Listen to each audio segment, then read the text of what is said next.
time in Berlin was connecting with the incredible youth cohort whose passion, innovation, and energy has resonated and stayed with me ever since.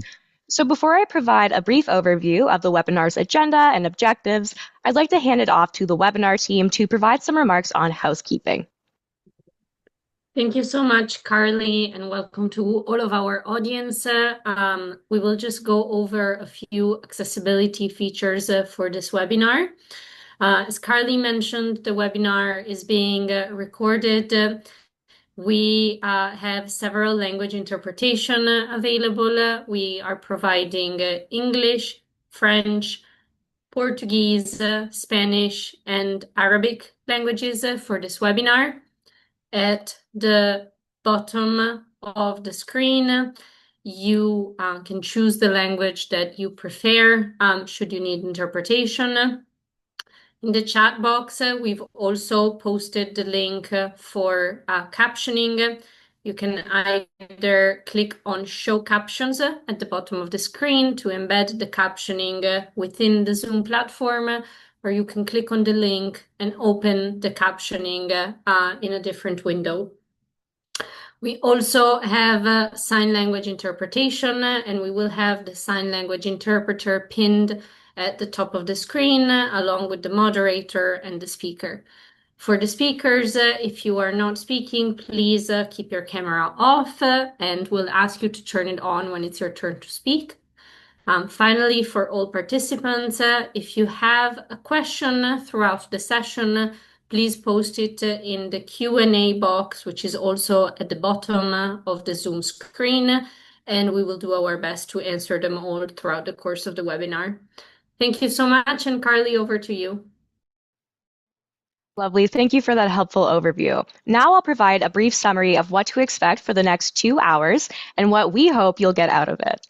The first half of our webinar provides an immensely helpful overview of the Youth Call to Action and its mechanisms, considerations, and commitments. We'll hear from Esther Naghetti on the awareness of the call to action, Antonio Palma on the 10 priority areas, Greta Gambarini on wider GDS mechanisms, Maria Spiezio on wider GDS commitments and the Amman Berlin Declaration, and August Hassan Hidayat on community-based mental health supports. Following a brief health break, we'll then hand it over to key commitment holders to discuss both their GDS commitments to youth and how they've involved youth in achieving these commitments. We'll hear from the UN Children's Fund, Light for the World, and the UN Youth Office. If we manage to keep on schedule, which we will, we'll then have a 15-minute question and answer section before handing it off to Stuart Cyprian Hajedi for closing remarks. By attending this webinar today, you're part of a larger movement to mobilize youth with disabilities as they work to develop and execute concrete strategies holding governments and stakeholders accountable while building awareness of existing commitments and monitoring opportunities and strengthening the foundation of youth-led accountability. In the face of compounding crises and unprecedented times, I hope that today serves as a reminder that youth are not merely the future, they are the present. Youth are prepared to work, youth are prepared to lead, and all they need is the space and support to do so. With that said, I'll now hand it over to Esther Naghetti as she addresses the level of understanding of the GDS Youth Call to Action. As you probably already know, Esther is a youth fellow for the International Disability Alliance. She's also a phenomenal advocate for the meaningful inclusion of youth in disability advocacy and did an incredible job leading the GDS youth cohort and call to action. Over to you, Esther. Thank you, Carly, and thank you everyone for joining us today. And as we've always done, I think I've been doing this with all of you, my fellow youth, since the beginning of this year, putting together the call to action, going through the surveys, consultations and everything. But at this point, we want to make sure the call to action is not a document, just a document, but an actionable plan that will see progressive implementation. And hopefully by 2028, GDS will have some tangible evidence to show the global community on the achievements of the Youth Call to Action. But before that, I want to see how we all know about the youth call to action. Just testing the awareness of what we know about the youth call to action and what's happening with it. So just bear with me. We'll start with a quick interactive poll. So we have two interactive polls. And Asha, please, you can launch the first one. So that's basically wanting to know your awareness, if your organization or you yourself have endorsed the call to action, because individually you can endorse it, and as your country or organization too can endorse it. So, Asha, please you can go ahead and launch the poll.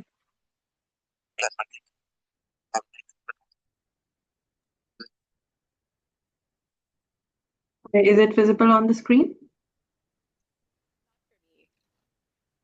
It's Not for not me. for me.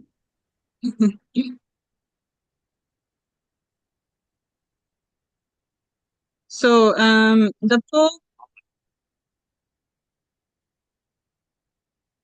the poll is basically asking you. So the first question is a yes or no. If you've heard of the call to action before, and also trying to find out if you've heard, have you read it? Do you know more about it? And also, if you are aware that your country or your organization have endorsed the call to action.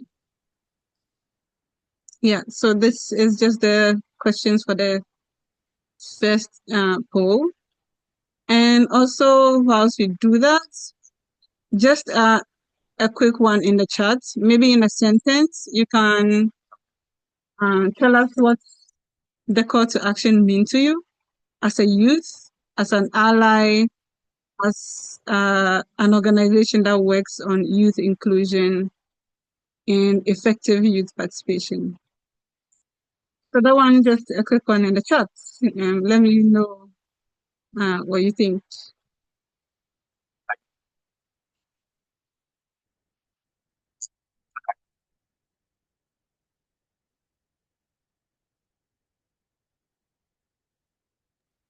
Esther, I will let you know that I don't believe attendees can use the chat, but we do, I believe, have the results of poll one.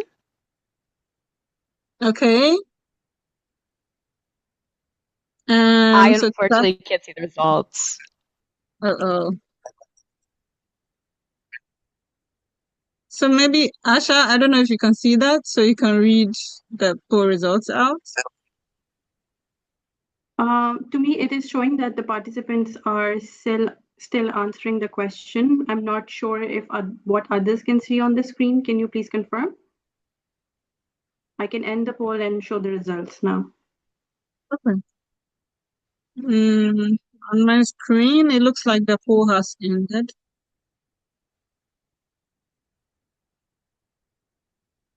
I will share the results now. Okay.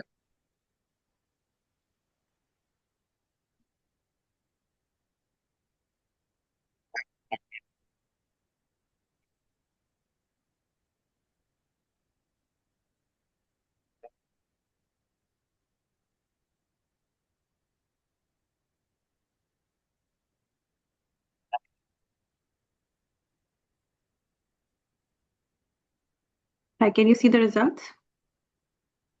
Yeah, it's appearing to. Kali, can you see it from your end?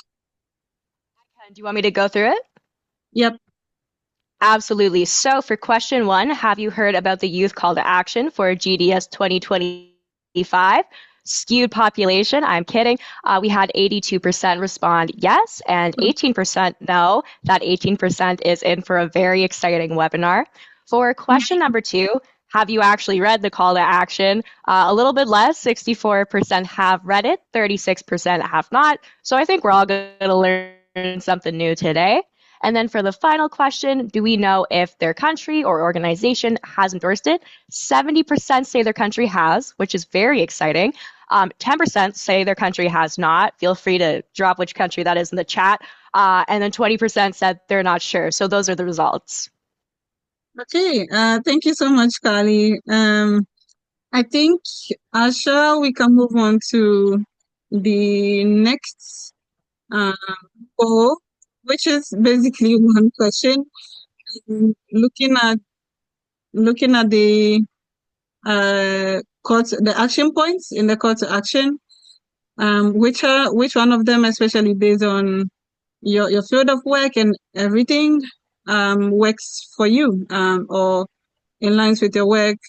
How do those action points fit into your work and mean to you? So it can be more than one, and that's okay.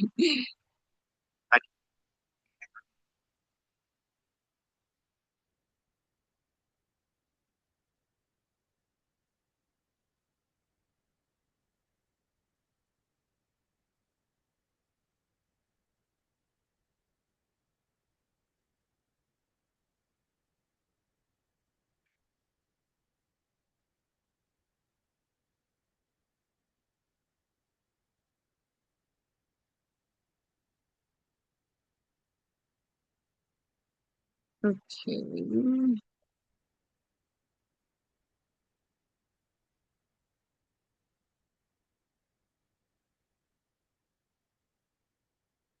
So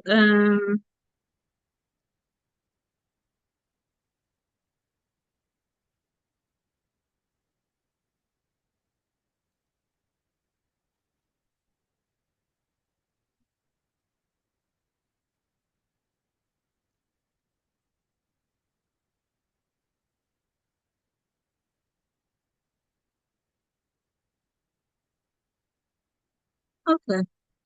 Asha, I don't know if you're able to see if most of the people have voted. More than half of, yes. Okay, so Let me know when to end the poll.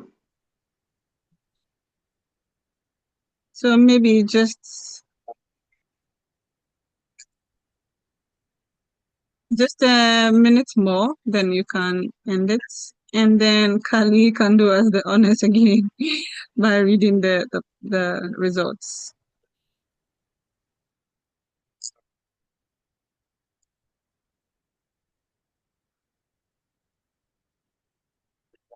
All right, the results are in. Shall I?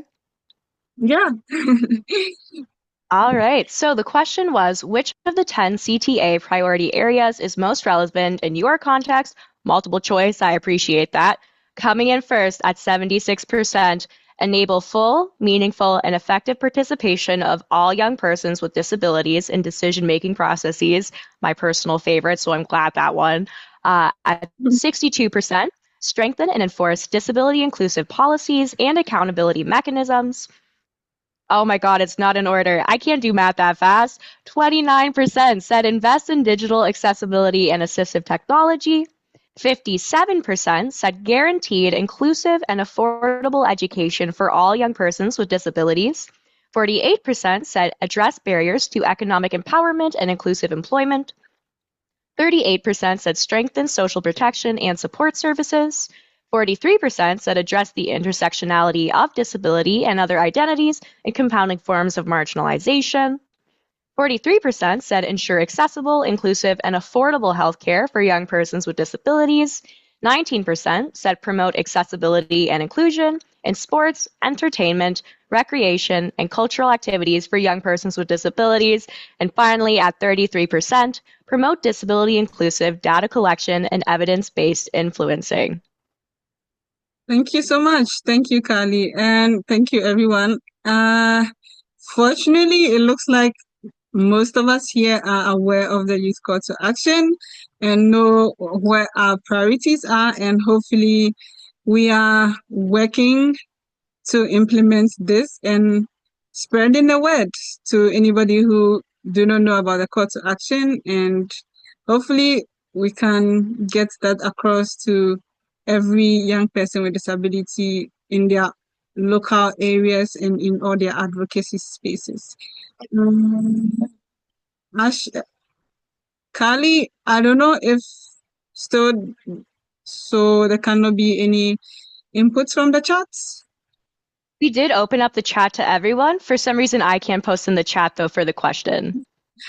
Oh, okay. It might be because you have a panelist link, so that's okay.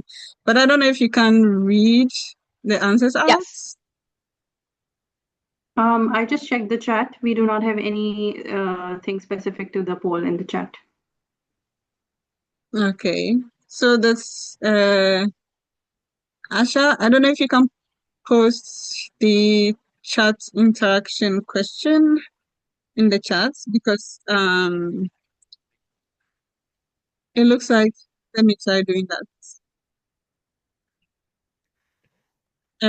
It looks like I just posted it in the Kali chat. cannot. Okay. So just in a sentence or two, just let us know Okay. how specifically it means to you, because I understand that just ticking the boxes earlier for the poll might not be enough explanation of what exactly means to you. So just some quick questions, quick answers from everyone.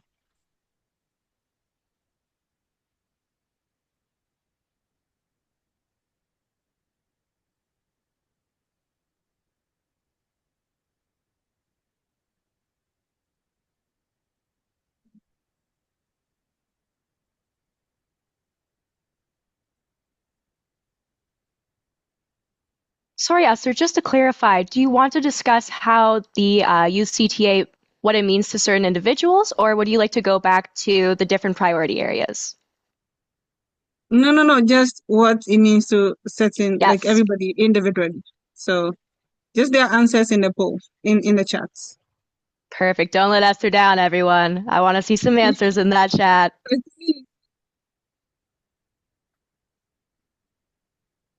Perfect. So first up, we have Pauline that says, what it means to me, a first step in the direction of better lives for young disabled people. Thank you, Pauline. All right, don't let Pauline be alone in that chat, people.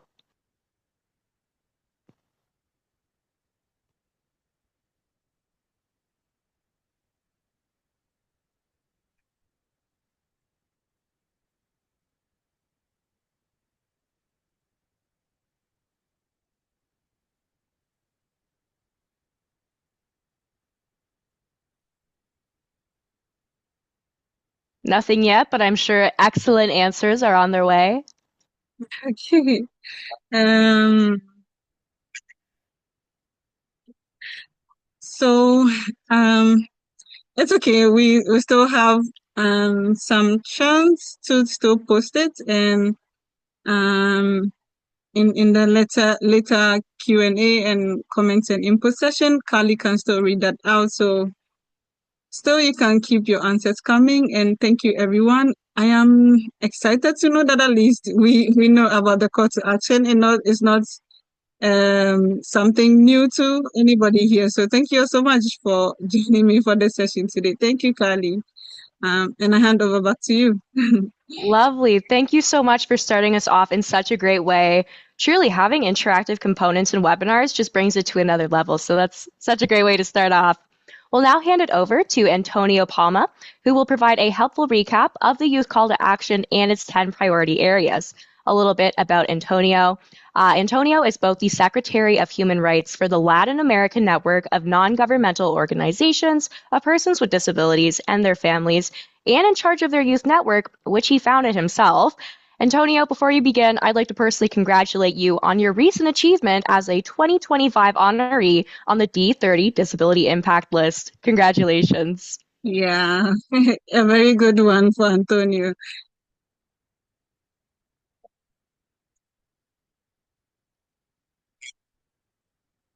Gracias. Voy a hablar en español. Thank you. Voy a I hablar will lento speak in Spanish. I will y speak espero puedan ir a slowly, la sala de and I inglés para hope that you poder can change escucharme to y English entender lo que channel estoy and that you will be able to listen and understand diciendo. what I have to say. Bueno, soy Antonio Palma My name is y Antonio algo Palma, dijeron. and Gracias as por you la already said, felicitación. and thank you for congratulating me. Mi nombre en lengua de señas My es name este, in Antonio Palma, sign que es language una is this, A Antonio en la Palma. This oreja. is A on the Em, ear. algún día les And contaré por qué es esa mi seña, one pero day I no será will hoy. explain you why is that Eh, my sign, but Porque that will not be today, hoy justo vengo a because hablarles today I sobre el came llamado a la to acción. talk Vengo a to you to the call compartírselos of action, and I completamente. want A to lo share it mejor with you completely, teníamos and algo maybe de we had miedo de participar con ustedes, something of a porque a lo fear to mejor no nos participate with Esther, recordamos because maybe sobre we did not remember de about qué habla este llamado a la acción, ¿no? what Y por eso es is importante this que lo call of estemos action recordando talking constantemente, about. So we need to porque remember it este llamado a constantly la because acción fue this call aprobado of en la action Cumbre Global de was approved Discapacidad, in the Global pero en Disability realidad Summit, tuvo un but trabajo muy in amplio reality, desde it was a antes, ¿no? huge work Porque from lo way que se behind pensó desde el because comité what de we juventud de IDA thought es from que el documento no IDA fuera solo un Youth texto, Committee, ¿no? Sino it was not only que a fueran text, nuestras but we opiniones wanted las to que be se our reflejaran en opinions. ese documento, We wanted them to be que reflected reflejaran in this nuestras document, demandas, our also our aspiraciones requested, y our propuestas, aspirations, y and que, of course our que propositions. And esto que se refleja we wanted it to be fuera de todas reflected las regiones del mundo. um, Esto quiere uh, decir from all of the que regions si of a the lo world. mejor ustedes So if no maybe you participaron did not en alguna de las participate in consultas, some of muy the probablemente consultations, algún joven con probably some discapacidad de su youth región o guy or país girl with estuvo disabilities in your participando y ayudando a construir province este llamado a la was acción, ¿no? maybe helping to Por create eso this me document. gustaría hacer como un So pequeño I recorrido para wanted comenzar, to como decía, este proceso make a en brief las 10 áreas recap of prioritarias the del llamado a la 10 acción, priority areas of this call of action. conectándolo con We and diversos connecting it instrumentos, with ¿no? Que diverse nosotros instruments that abanderamos también we como personas con had discapacidad. also with people Y sobre with todo quiero disabilities. que And also, comprendamos I que want you to nosotras understand y that nosotros, las all personas of que us, estamos aquí, people muy who are here, seguramente están trabajando en surely alguno we're de los working ejes que in el some llamado of a la the acción propone. axes that ¿Y por qué? call Porque of fíjense, action proposes. el Because, for primer example, punto, the la first primera área point or prioritaria the first que priority expone area el llamado a la that acción exposes es la participación plena y is the significativa de toda la significant juventud. and complete Y participations of claro, all of ¿no? the youth. Porque This is nosotros como jóvenes clear because no we as queremos young people do not ser want personas to be que solo lleguen a persons sentarse o que no that only podamos come and tomar sit decisiones and not dentro be de able nuestras to organizaciones, take any dentro de decisions las within cosas our que nos pasan. organizations and for the Nosotros things that queremos are ser aliados, coming our pero sobre way. todo We want to be queremos ser allies líderes. and we want to be Em, leaders. entonces, So esta this primera área this prioritaria que first es tan priority area importante is really important nos habla sobre, por and it ejemplo, consejos tells us consultivos en las about áreas más altas de toma de constructive decisiones, areas in procesos decision-making process, electorales accesibles y elective process, participativos, uh, donde nosotros participative no solo process podamos where we elegir a not quien only nos va a can gobernar, sino que choose nosotros who podamos will también govern, but we can postularnos para also gobernar, ¿no? present ourselves to be governing. Documentos y Then we consultas had de documents accesibilidad, and como por consultations ejemplo este with panel que tenemos accessibility. distintos For example, idiomas, we tenemos had lengua de in this señas, panel tenemos different subtítulos, languages, y es bien sign importante, language, different punto a titles, mí me encanta and honestamente, y es bien this point importante porque I really love conecta it, and it directamente con el connects Pacto para el directly Futuro, with the Pact for the que Future, explica which que es explains necesario that que it las is juventudes necessary participemos de forma that accesible. youth people Luego el punto 2, por ejemplo, participate tenemos actively and las políticas accessibly. Then in inclusivas y los part mecanismos de two, we rendición de have cuentas. active policies and Esto quiere decir que nuestros gobiernos no solo that tienen que would tener mean that buenas our intenciones, governments sino que not los only need to have procesos, la good intentions, but creación de las only but políticas, also the los processes of servicios que policy se prestan a creation nuestros and the youth con services that discapacidad are estén offered to alineados con la youth with Convención this sobre Derechos de Personas disability con Discapacidad. go in line with CRPD. Esto significa también, And this y also se means, liga fuertemente con el punto anterior, and it connects with porque the previous deben point, haber órganos de because we supervisión, need to debe haber have gobiernos organs of donde nosotros los supervisions jóvenes and podamos participar governments y where decir qué es we lo que as youth can requerimos, podamos participate and to exponer say what cuáles we son want and nuestros what we need, to requerimientos expone what y que are estos sean our atendidos, requirements, ¿no? and that those requirements be Luego, really sería bien interesante en un listened. futuro que si And ustedes it van would be trabajando en sus really países, en sus regiones sobre alguno de interesting estos if puntos, puedan ir comentándolo también en el chat, ¿no? Sería bien You, interesante as conocer de qué listeners, se están enfocando can ustedes en sus comment países. on what El punto 3, are por you ejemplo, un focused on punto muy in you, interesante que es la what are you accesibilidad y la focused on in your tecnología de countries. In the asistencia. third point, we talk about Y es the que lo que assistive pasa que la technologies, and accesibilidad it's what happens digital, la that tecnología de accessibility, apoyo, digital son tan accessibility, necesarias para nosotros is really como necessary respirar, ¿no? for us. Is Porque like nos breathing ayudan a tener una because vida they plena y help us to have autónoma a complete que, life, que nos full, permita meaningful life, which would tener help acceso us and a allow una us vida to have plena, una vida access independiente, dice la to convención. an independent life Entonces, as it is stipulated hay in distintos the puntos, convention. por So ejemplo, there are diverse points que in este which llamado exige, como por this ejemplo los call programas de of action alfabetización digital para juventudes, requisites such as tenemos normas the de digital accesibilidad en acquisitions for youth plataformas people, then we digitales, have digital tenemos platforms, muchas we cosas have que a nos lot podría of the interesar things y que that si could nosotros be interested. buscamos o And leemos el if llamado a we la acción, vamos a encontrar que ask nuestro trabajo se liga a eso. or look for, Acá hay un we would would muy interesante, work la educación and we will inclusiva link es la our work prioridad número with 4, that. Then que we se have the liga al point objetivo de number desarrollo 4, número 4, por ejemplo, which is linked with porque como juventudes sabemos que la development point number educación 4, nos because we know permite that education allows us participar, to ¿no? Y participate. por ello, por ejemplo, And for se exige example, cosas como acceso there universal a we educación ask inclusiva y de for calidad. Nada quality raro, es lo que dice la education, and convención, es lo that's que also dicen los what the objetivos de convention desarrollo says. sostenible, formación de And docentes en the formation metodologías of the accesibles, docents, gente accessible casada no ha methodologies, and enfrentado barreras who from en this docencia, whole barreras en didn't have educación. barriers in education. Ratificación, por ejemplo, The del Tratado de Marrakech, muy ratifications importante, que from the Treaty of Israel pueda Marrakesh, estar en todos los that the espacios, BRI can be becas y accessible apoyos in all of financieros es the vital, ¿no? spaces, Pero then esto también se liga a la scholarships, which prioridad is 5, que es el vital. But empleo then we go to the inclusivo y el point empoderamiento 5, económico, which muy talks ligado al about objetivo de economic desarrollo número 8, empowerment. muy ligado al It is very artículo linked to the point 28 de la convención, si no me 28 fallan los of números the ahora, convention, if I'm not wrong with the porque la numbers now, independencia because the financiera independence, de las financial juventudes con independence of discapacidad youth with es disability clave para la vida is independiente. key for Entonces, que requerimos being cuotas, independent. Cuotas de empleo, so we want programas different de quotes emprendimiento um, accesibles, muy for importante, getting pasantías y jobs, mentorías to remuneradas, have proyectos mentoring financieros programs which accesibles, que es are algo muy vital, paid, also porque como ustedes for all of saben, that to be crecer accessible, no es because solo as un you know, ingreso económico, sino work que is not también only es dignidad, economic autonomía y salary, it is participación, sobre also todo, ¿no? autonomy and El punto participation. número 6 es la Point number protección 6 social y is the servicios de social apoyo, protection and the que habla sobre service of servicios de help, apoyo que nos permitan vivir con which calidad y help us dignidad, live ¿no? with quality Incluyendo, and por ejemplo, dignity, programas de and including the protección, program of servicios de protection, asistencia que sean assistive accesibles y services, which asequibles, should be atención médica accessible, inclusiva y and transporte. Es decir, ese punto nos recuerda also the que, transport points, accessible la protección social transport, debe ser accessible accesible, ¿no? education. Nuestros gobiernos So tienen social que tener protection un should sistema be de protección accessible, social accesible. and our El punto 7 es system la do interseccionalidad, have that. injusticia Point social, seven, the esto es muy intersectionality importante. and Muchas the veces se social da ocurrir justice. So many times it happens that las personas con discapacidad people with nos disabilities, quedamos como en un espacio, we ¿no? Y are decimos, in a bueno, space and we soy say, hombre, "Oh, I'm a tengo man, discapacidad, I'm tengo blind, I have a disability, I'm discapacidad. young," Este and punto es it's muy everything. importante porque nos But this recuerda que point la is really important discapacidad because it reminds us that disability, no es, it's not está only, aislada, ¿no?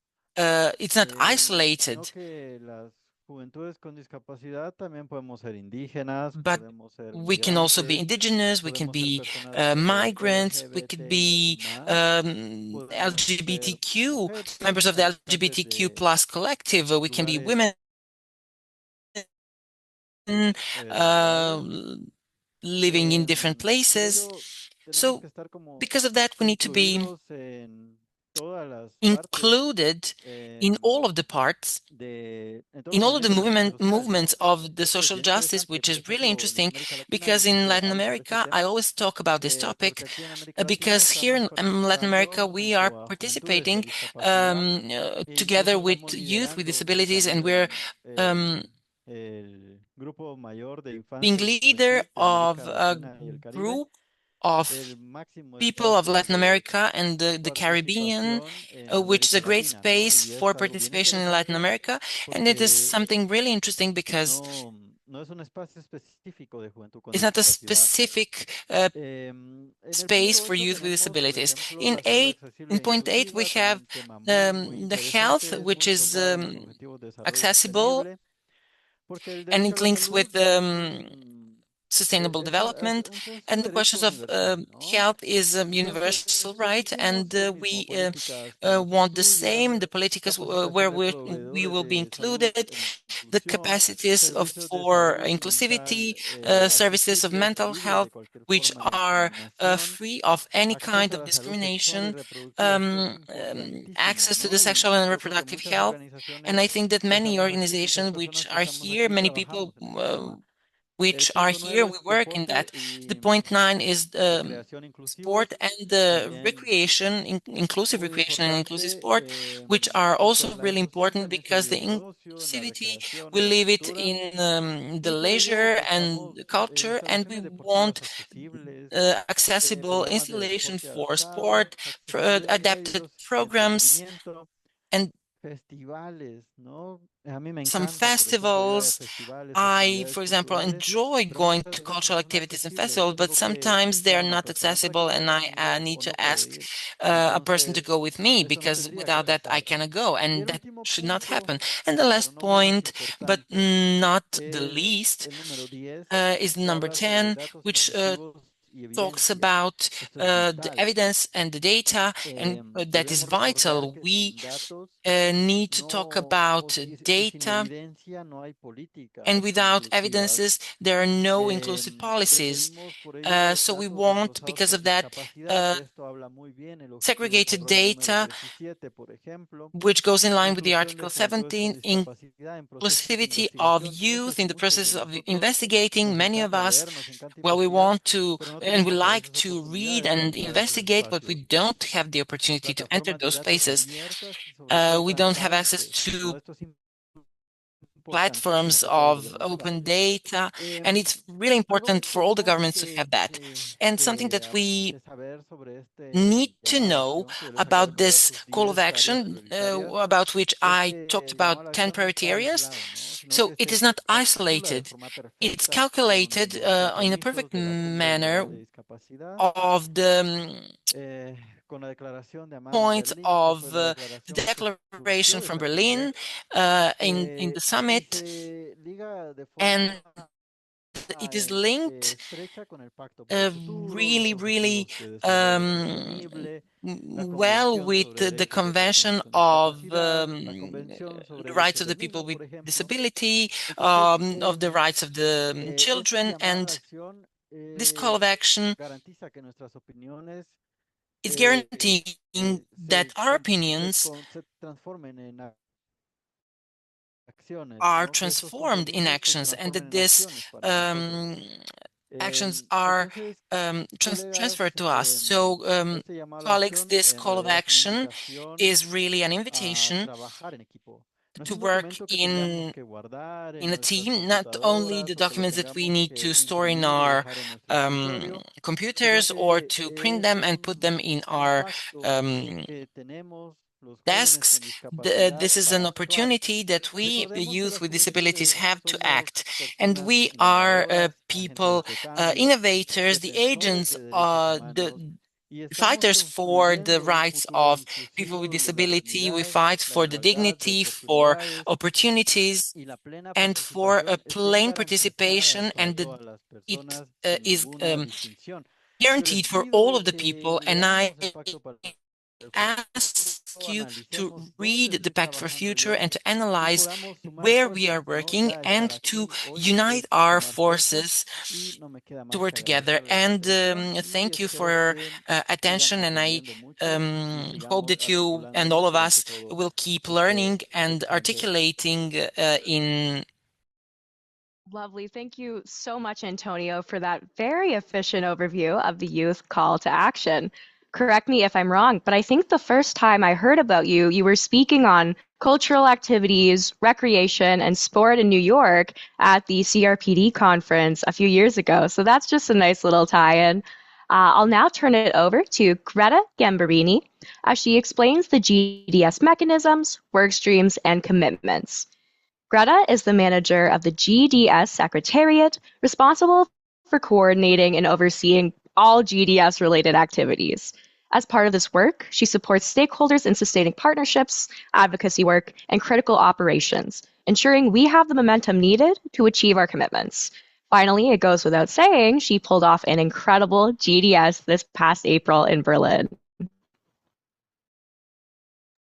Thanks so much, Carly. That must be the most flattering introduction I've ever received for a webinar. So thank you so much for your words. It really, it takes a village, and there's so many people doing this job with me.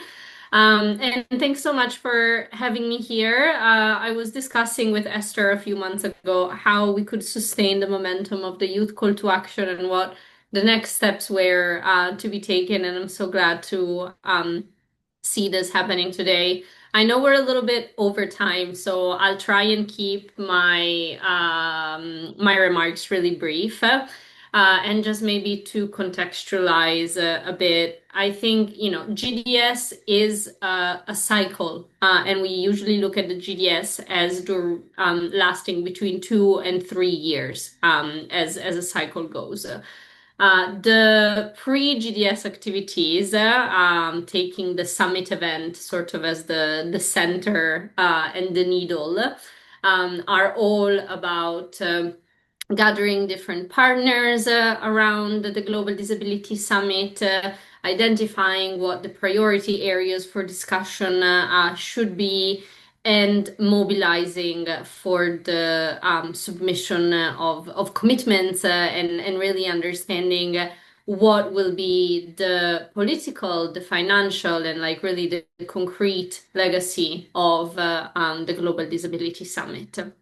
And that all comes together, no, in a big stage and in a big place and a large event that gathers a lot of people and offers a lot of opportunities, not just to listen, but really to learn, to network, to share with one another. The follow-up to the Global Disability Summit is then about how do we take action based on all of these commitments and all of these conversations that have been had. How do we turn a call to action into actual actions and how do we turn the promises into something concrete. And as we look at the follow-up of 2025, we are really looking at not only what has been going well and the successes of 2025, but really where do we go from here and how do we make use of the commitments and how do we connect the different pieces all together. You'll hear from my colleague Mario, who's supporting IDA in work around the Amman Berlin Declaration and the role of OPDs within the Amman Berlin Declaration.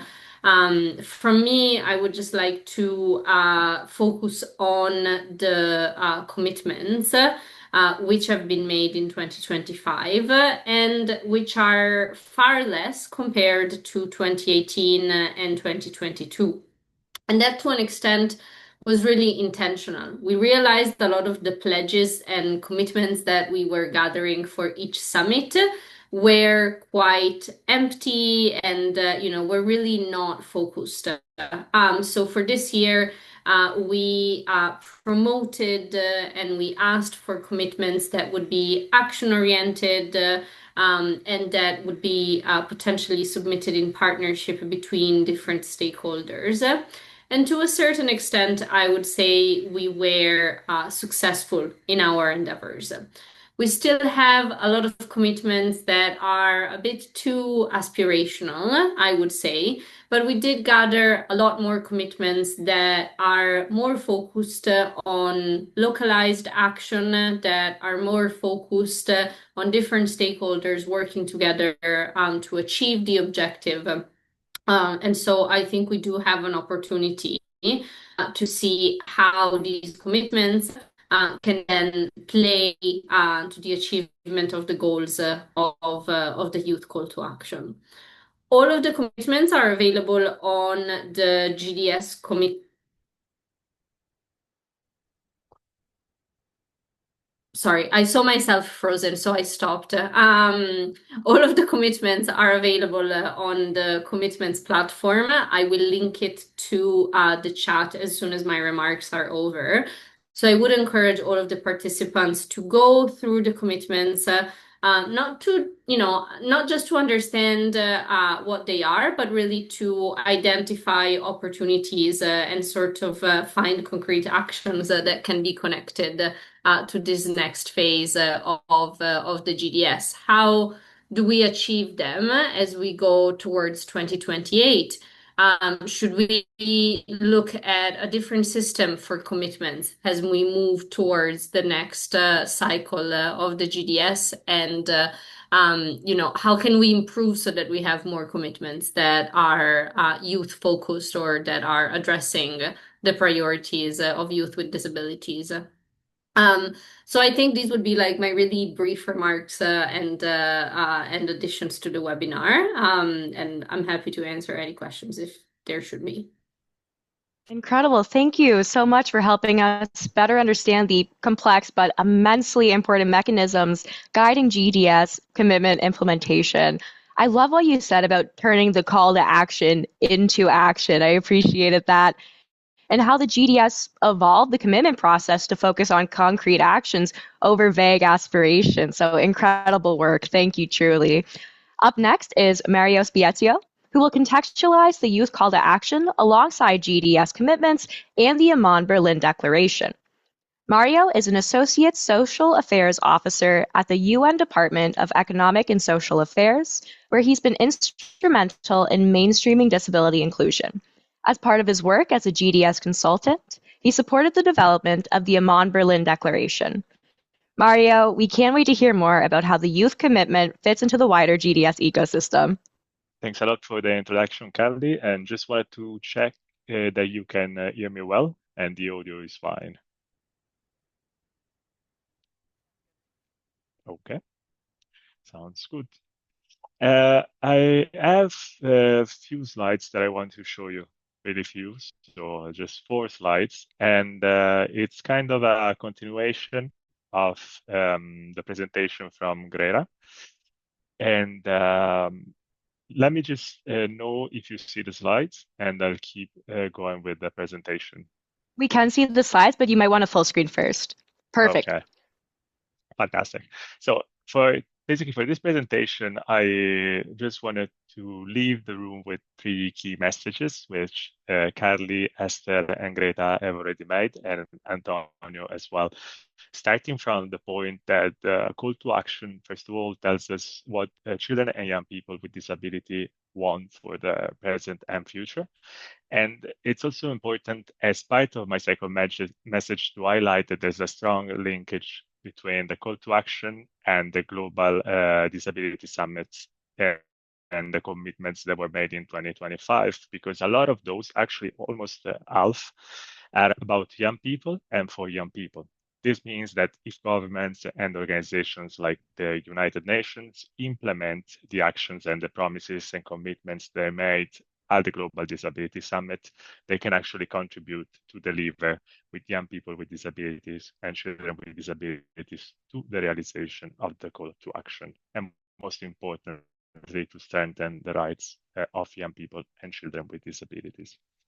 Building on the presentation from Greta, she mentioned that governments, organizations made several commitments at the Global Disability Summit.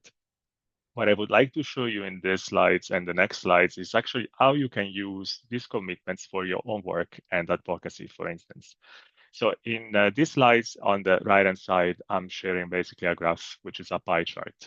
The pie chart shows the total number of commitments that I found in the database of commitments of the Global Disability Summit, which focus on children and young people with disabilities. In total, there are about 446 commitments, and each slice of this pie chart on the right, each one of them with a different color, shows the actor that took this commitment. So, for instance, there are about 225 commitments that were made by governments about enhancing the rights of young people and children with disabilities. Or, for example, there were, and there are actually in the database, 76 commitments made by civil society organizations to improve the rights of children and young people with disabilities. So this means that there are commitments that have been made in 2025, and you also know who made this commitment, which means that you can actually advocate for implementation and realizations of these promises by knowing who made the commitment that the global to make, which is shown in the next slide, is also that you can locate where this commitment should be implemented and operationalized. So on the right-hand side, now you see an histogram. And basically each of the column of the histogram will tell you the number of commitments that were made at the Global Disability Summit for each of the regions. So for instance, if we look at the column on the right, this one is the number of commitments that were made and focus on Africa, so countries that are in Africa. And what this graph will also tell you is that for each of these commitments, it's possible also to see which organization made the commitment, for instance, on the rights of children and young people with disabilities in Africa. And the graph in this case will show you that there are more than 150 commitments made about Africa, young people with disabilities and children who live there. And most of them are made by the governments, which means that if you are an activist like Antonio, working in that case in Latin America, you will know which actor made the commitment and where this commitment should be implemented and where promises must be translated into action. And the last point about the use of the commitments and the link with the call to action is that it's possible to look at commitments in terms of thematic areas and sectors. If you recall, the call to action also is structured around areas and commitments like education, social protection, economic empowerment, and the Global Disability Summit commitments also follow a similar structure to some extent. These are categorized by sector, like education, employment, and so on and so forth. So it's possible to look, for instance, at which kind of commitments have been made on inclusive education, and then look at which of them contributes to the rights of children and young people with disabilities. And this is what is shown in this graph on the right-hand side of the slide, which is a bar chart. And each bar shows you the number of commitments for children and young people with disabilities that have been taken and made under a specific sector. So on the top of the chart, you will see the bar for inclusive tourism. Whereas if you go down to the graph, you will see the bars that are basically the longest. So that means that these are sectors where most of the commitments have been made. And for instance, the sector with more commitments on children and young people with disabilities are social protection, equity, and inclusive education. So this means for advocacy that you know under which sector action should take place. And again, you can use the Global Disability Summit commitments to ensure that these actions then translates, these promises translate into action. Before I conclude, I also like to mention briefly what I'll be doing and what we will be doing with IDA on the Amman-Berlin Declaration, which is mainly about making international development and cooperation more inclusive of persons with disabilities. And this is in line with Article 32 of the Convention on the Rights of Persons with Disabilities.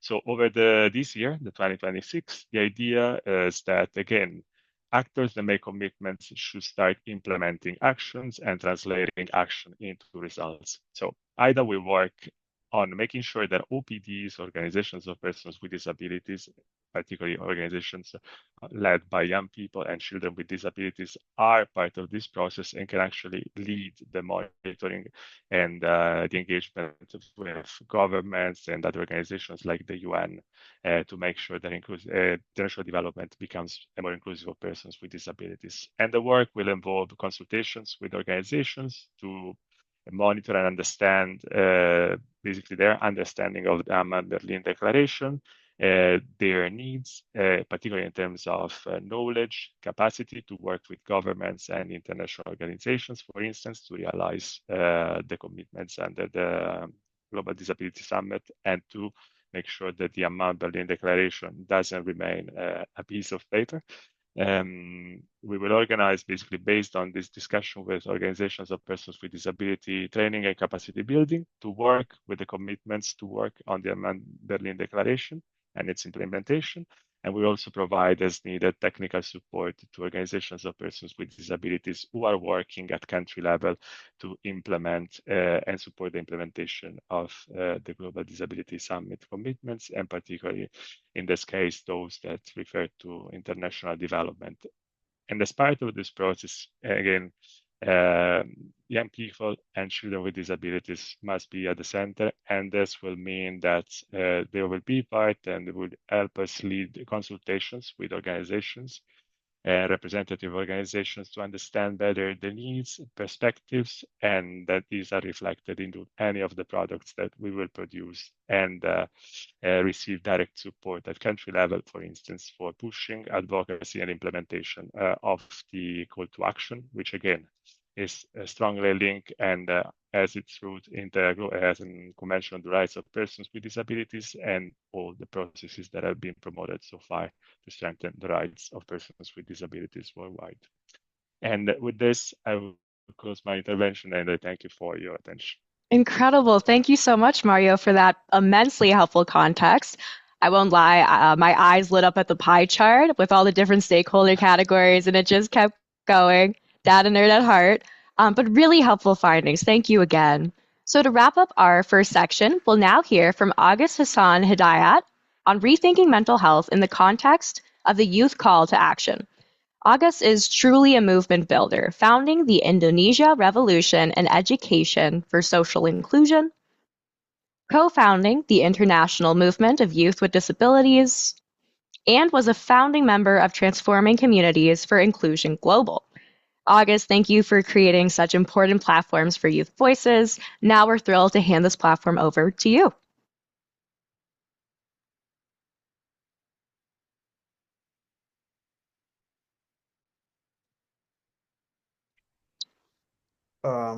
Yep. Thank you, Carly. I hope you can hear my voice clearly. All right. Thank you so much.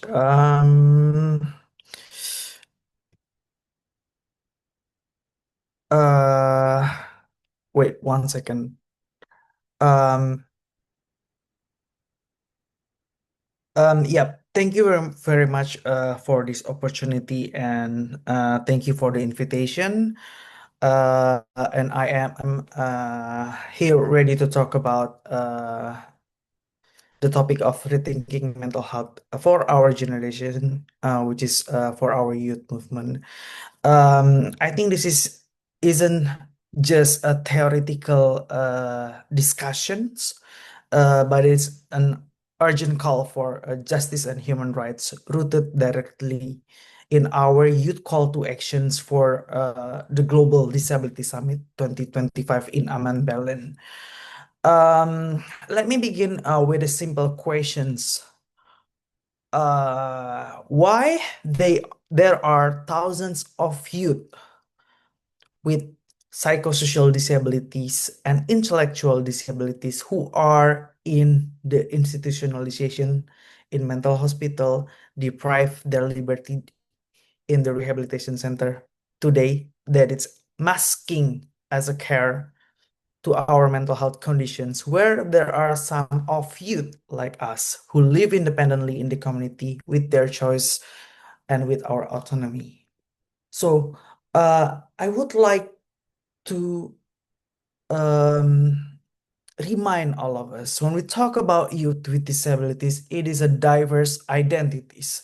Youth with psychosocial disabilities are threatened of the system of the institutionalization under the mental health law and regulations in many countries across the globe. Institutionalization is not just a building, it is a mindset, it is a deprivation, it is a control, and it is the removal of choice and our dignity, masking of a care. For young people with psychosocial disabilities like me, the answer has too often been institutionalization, a system defined not by support, but by deprivation of liberty, to control, to coercion, to gatekeeping. It happens in everywhere, in hospital, in mental health hospital, in shelter, in group homes, even so called safe places that become a cage. People are institutionalized because of stigma that roots in sadism, where biomedical system is dominant and paternalistic culture is real and become repressive to us. And this is tell our society, tell our families that we are dangerous, incapable, and a burden. Because poverty and lack of support services that leave some of us with no choice. Because the society sees us as a problem to lock away, not as a person to support. It is a vicious cycle of systemic operations based on sanity. And I think in our youth movement, we should more than ready to break it. That is why in our call to actions, we have a clear and non-negotiable demand to abolish all forms of institutionalization and investment in segregated facilities. Our demand is not just to tear down walls, but to build up communities where the community is strong. We demand a fundamental shift to redirect all resources away from institutions and into community-based psychosocial supports. This means we need funding, we need peer support group, we need peer counseling, peer respite care, and a lot of full range of support services that we as youth with psychosocial disability or youth with disability could choose for ourselves. And this shifting is impossible without the second pillar of our fight, which is upholding our legal capacity and agency. So, uh, to guide these transformations, we center our lived experience as a valid knowledge. This perspective informed by our movement, psychosocial disability movement, to challenge the dominance of the purely medical model, and it tells us that our distress is not just individual system; it is often to root in social injustice, trauma, exclusion, discrimination, and a very violence of institutional system. We are shaped by discrimination and lack of autonomy. It is our time that we have to shift from mental illness to psychosocial disability, from forced treatment to chosen support system, from the charity base to inherent rights, from seeing us as a patient to recognize as a subject of development, to live in the community with full agency and legal capacity. In conclusion, deinstitutionalization is more than a policy. It is our act of respecting personal experience as a valid knowledge to live independently with our own choice and our own control and our dignity. because we are not just symptoms, we are not just a diagnosis, we are here and we are fighting not against medical model itself, but against the systemic operations and human rights violations that hide beneath the mental health system. This is our call to join us in making it reality. Thank you. Absolutely phenomenal. Thank you so much, August, for shining some light on just such an incredibly important and too often forgotten subject. As someone with a psychosocial disability myself, I really resonated with what you said, especially on sanism. And I also agree that peer support resources are essential to developing truly safe spaces in community care far away from the mental health system. So thank you for your work on this. And thank you to all of our incredible speakers so far as we wrap up the first half of our webinar. Now we'll pivot towards commitment holders. As you probably already know, it's one thing to make commitments, and it's another thing entirely to follow through. So speaking at webinars like this is an excellent step in fostering accountability and transparency while building critical connections with the disability community to guide implementation. So we'll now hear from our representative from UNICEF, Anna Berlieva. Anna is a program specialist in the disability section, focusing on social behavior change, youth engagement, empowerment, and participation while handling an impressive variety of files. So Anna, thank you for joining us. Thank you very much. Thank you so much, Carly, and I'm appreciating everyone for the invite. I want to highlight that it is an honor to be here. Again, this is a led youth movement and led youth commitment. And I was honored to be also involved in the organization of the first GDS Youth in 2022, where we had consultation with over 3,000 youth with disabilities around the world. And we had a communication outreach to almost 3 million people. So with this GDS Youth, I'm really excited as the call to action was done in collaboration with many young people with disabilities around the world. While I will highlight in my intervention some of the actions UNICEF is taking to fulfill the call to action, I would also would like to conclude it with some of the practical action point that young people and the call can also take forward. Again, because this movement is led by you, and you are the one who could guide, including us, UN organizations, on how can we do better. So few highlights from my side. One is UNICEF. The commitment and the call to action really helped us also to advocate for the new strategic plan that's been recently launched. And I will go over the key areas. For example, in 2024, UNICEF reached about 5.2 children and youth with disabilities. Again, it's just a fraction of how many young people need support around the world.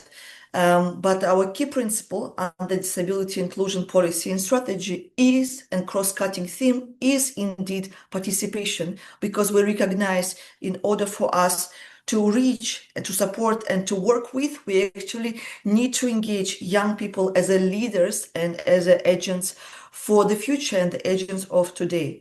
On education, under our new strategic plan, we have a very clear targets on reaching children and youth with disabilities with education, including 50 million additional learners reached by 2029, and working with over 50 countries support strengthening educational systems.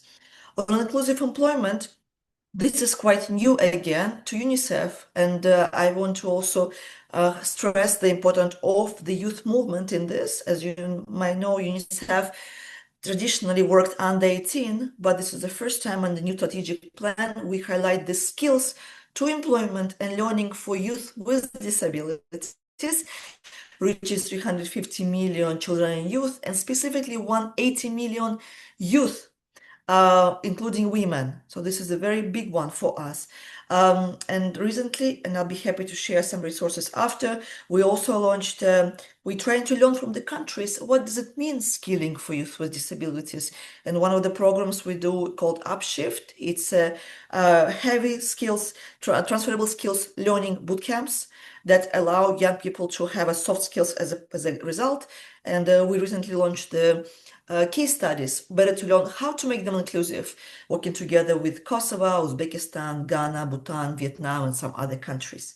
On the work around stigma, there is a big component under this call is we launched the large toolkit that could be used by everyone, including young people, and I encourage you to take a look at this on how to address disability stigma at different levels, at the level of individual, at the family level, at the community level. How can we work with our organizations as well as influence the policy to addressing stigma?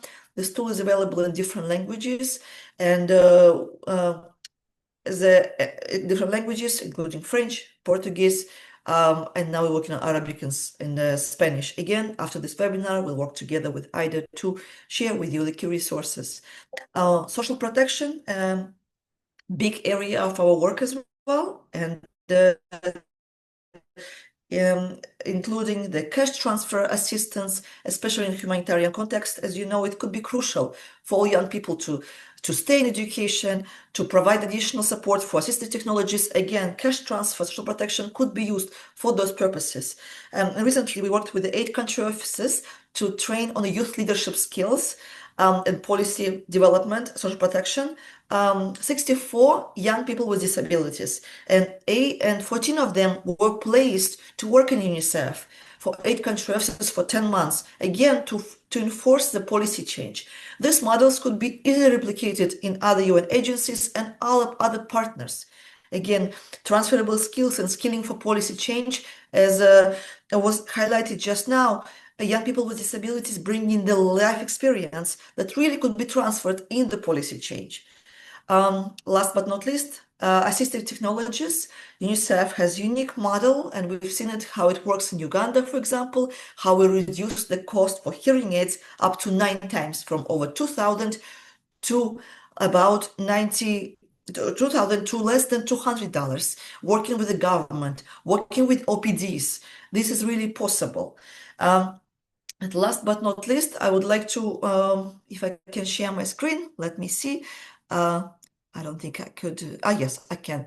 Okay, let me quickly share with you maybe just one of my concluding remarks of how actually young people can themselves to be part of this change from what we've seen. Oh, I'm so sorry.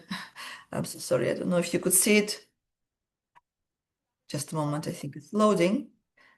We can see the opportunity slide. Okay, great. Let me see. Okay, fantastic. One is we'll be very happy, and again working with IDA because UNICEF is so large. We work in over 190 countries and territories, and disability team is very small, only in HQ. So again, for us, how we can influence, we can bring young people with disabilities in the country discussions, in the advisory boards. So again, working with IDA together, we'll be happy to welcome you to join discussions that are happening in the country through UNICEF advisory boards, where governments, again, playing a big role. We would like to hear your experience, your voices, and what changes are needed. On the other side, I also want to highlight that this year, 2026, some of you might be familiar, is 20 years since the CRPD has been established. So it's a unique opportunity to look into what your countries are doing, to look at the derivations of CRPD, and give flags to the government of how can we do better. And of Incredible. course, Sorry, Anna, on that note, we're just over time. If you have like a last word to wrap it up, that would be great. Just the last word. I mean, realities you all know, and dear colleagues from IDA, from UN Secretariat highlighting it, we understand that right now with the shrinking of resources, it is difficult to do it only with the civil society organizations. So again, I encourage all of you to engage with the private sector to strengthen our advocacy. Here I highlighted some of the opportunities: World Economic Forum, World Government Summit, LDC Future Forum, again, through social media, strengthening the commitment, highlighting our call to action, and asking everyone for engagement. Thank you so much. Sorry. Lovely. No, it's good. Thank you so much, Anna. Truly chock full of information. information. You fit so much in. Thank you so much for being here. All right, so up next we have Ambrose Murangira from Life for the World. Lovely. So Ambrose is the thematic director of disability inclusion, where he leads and mentors a growing network of disability inclusion advisors across multiple African countries. Very important work. I'll hand it over to you. All right. Thank you very much. I am communicating through the sign language interpreter. Can I confirm if you can hear me loud and clear? How is the sound?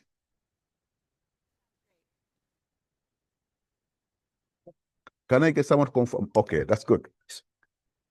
Well, I'm here. As I talk to you, I'm based in Uganda. And of course, have been able to listen to the presentations from the previous speakers. That's very nice. I'm very proud and happy to see that the Global Disability Summit had such commitments and help us to move forward.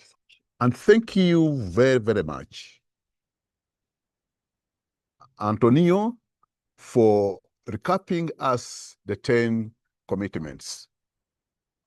And also I wish to thank Mario for sharing on how we can monitor and as well support the implementation of such commitments. So for us as Light for the World, what we do is, what are we going to do to implement those commitments? Because when we talk of inclusive economic empowerment, that is very key. That's the area I want to emphasize. And part of our commitment is we are committed to ensuring that 500,000 young women and men with disabilities across 7 sub-Saharan African countries can access dignified and fulfilling work. But how can that be done in practice? We do, of course, we do this through 3 approaches, which is under one big program, which we refer to as We Can Work program.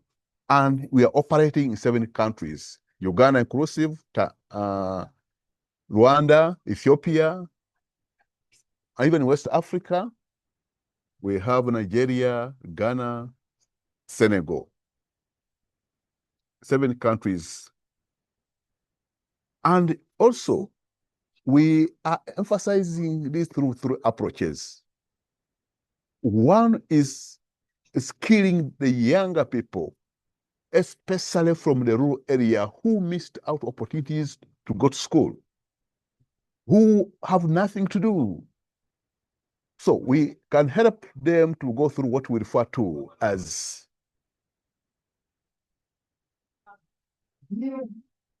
what we call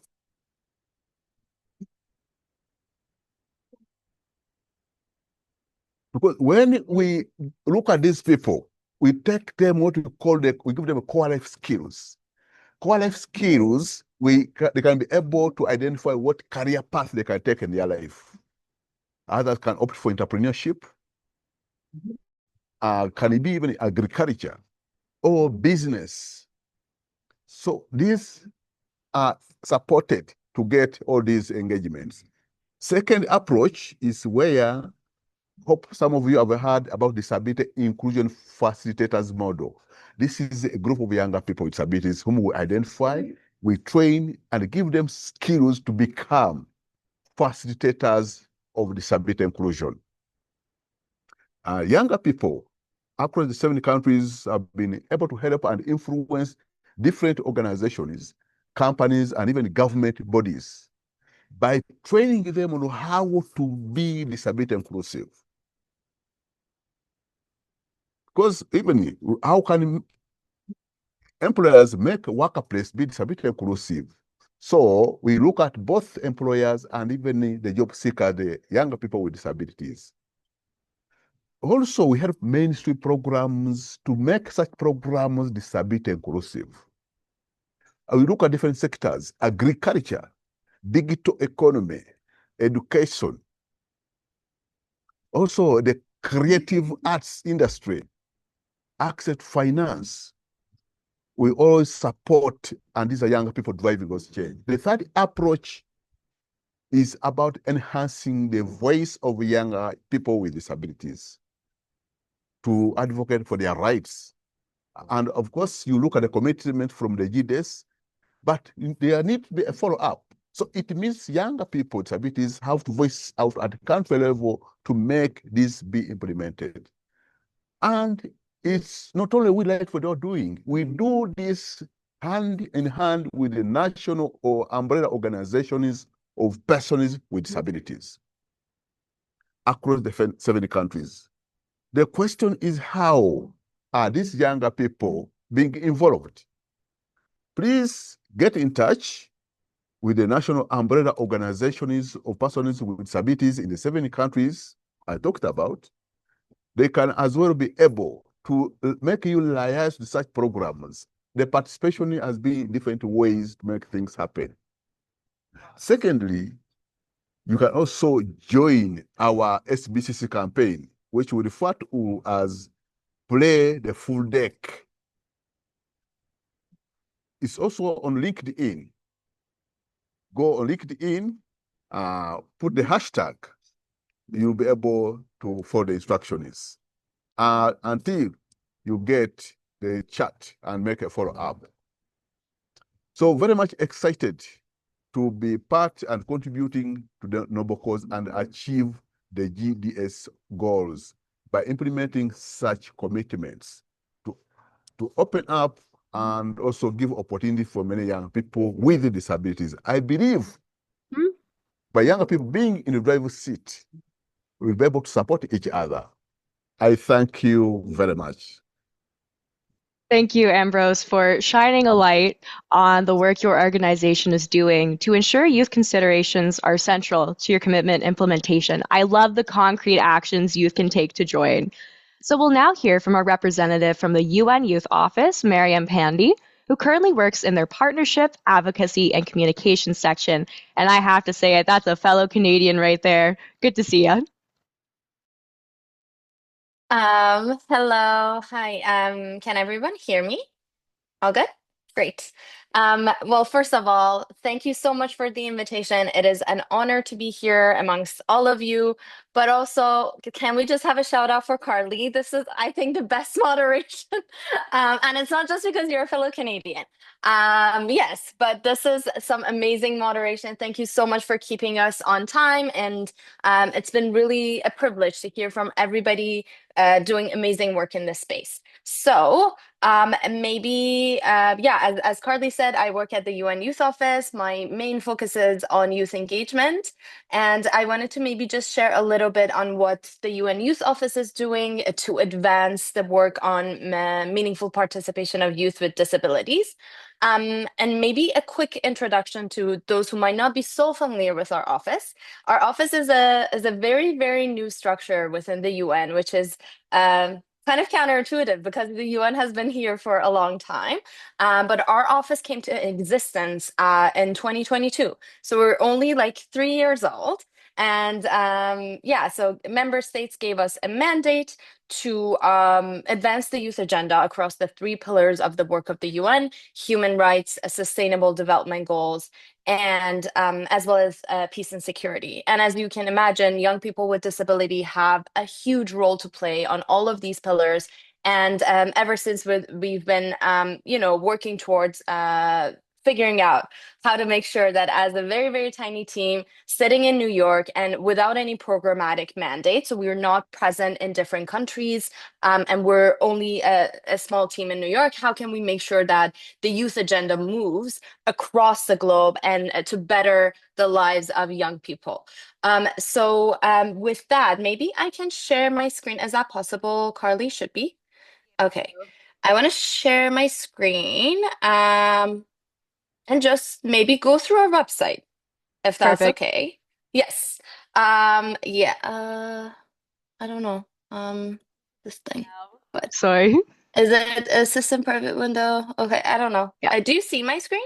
Yes. Okay, gonna put this annoying thing That should be good, yeah. yes, okay. So I would say the first, I guess I think Antonio was walking us through the main commitments, the 10 priority areas.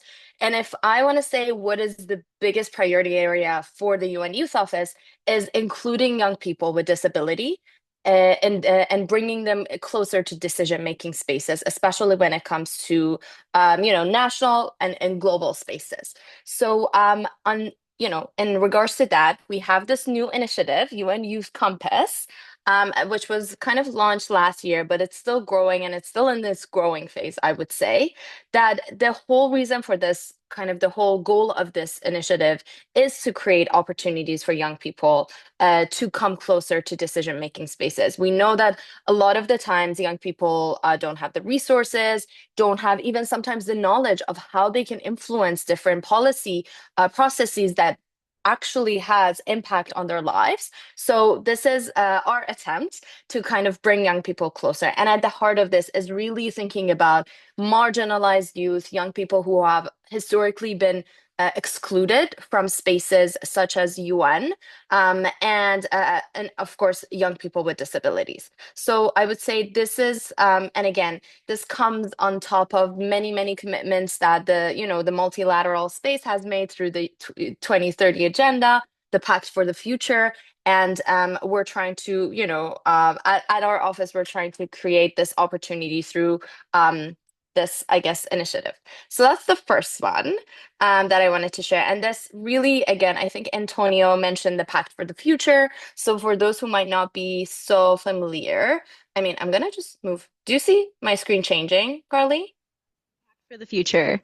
Yes, Pact for the Future. Yes. So, and all of this will be shared with you hopefully afterwards. But this is, the Pact for the Future commitment that was adopted by member states in October 2024. There's a whole chapter. It's a big, big document. I recommend people reading it if you haven't already. But there's a big also chapter on youth. As part of this, our office has been working with the UN system as well as young people to develop meaningful youth participation core principles for the work of the UN and for consideration of member states. These principles are currently developed and we're hoping to launch them soon. And at the heart of them is really a rights-based approach to how to enable young people to participate in different global decision-making processes and intergovernmental processes. So we're really hoping to share that with you soon. But again, I think as we were developing them and with partners, it was really, really obvious that they needed to really be grounded in the rights of young people, and especially those with disabilities, rights of young people who again, historically have been marginalized from these spaces. And then maybe I can move to okay, we're a 16 people team. Sorry, Queen. 1 minute left. Okay. We're supposed to move the youth agenda, in the world. How are we doing this?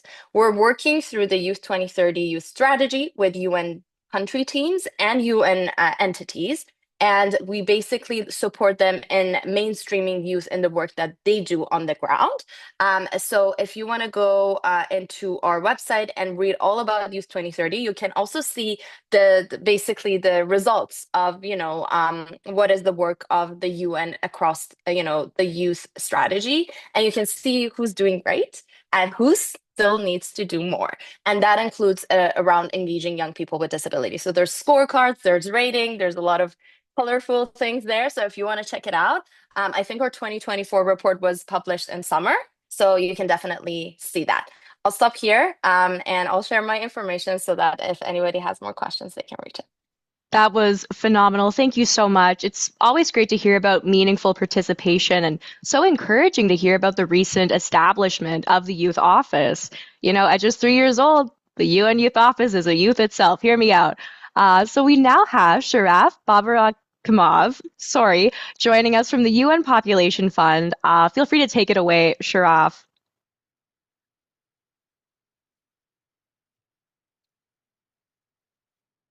Perfect. Thanks so much, Carly. Can you hear me? Yes. Great. Yeah. No, that's great. It's Bobo Rahimov. I know my surname is quite complex. You did a great job. So, dear partners, colleagues, and most importantly, the young people joining us today, it's truly inspiring to be part of this event and to hear from such remarkable speakers and presenters who are driving change every day. It's a privilege to share how UNFPA is bringing our Global Disability Summit commitments to life, particularly in ways that matter to young people with disabilities. Because for us, disability inclusion is not a side issue. It's not a favor. It's about rights, dignity, choices, autonomy, and opportunity. And it is young people with disability who are showing us what meaningful inclusion truly looks like. At UNFPA, we believe young persons with disability are leaders, not future leaders, but leaders of now, of today.